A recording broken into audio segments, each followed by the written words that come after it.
salam bahagia, salam bertemu kembali. Hari ini kita akan cuba masak fettuccine goreng ala-ala carbonara. Jom kita siapkan bahan-bahannya.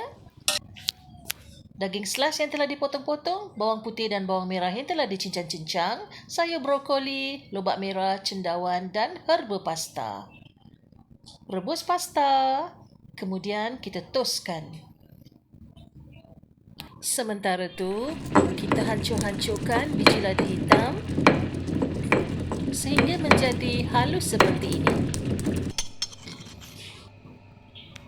Baiklah, siapkan bahan-bahan lain seperti setengah sudu makan butter, air rebusan pasta, susu penuh krim, cili flakes untuk rasa pedas, sedikit cukup rasa garam dan minyak. Mula-mula cairkan butter dan tambahkan dengan sedikit minyak.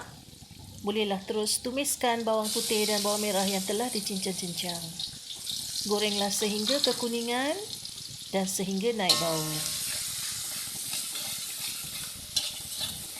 Boleh masukkan daging slice, diikuti oleh lobak merah dan cendawan.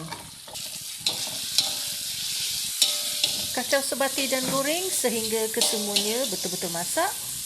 Setelah itu, bolehlah kita masukkan sayur brokoli, diikuti oleh herba. Herba ni kita boleh gunakan herba thyme ataupun herba parsley.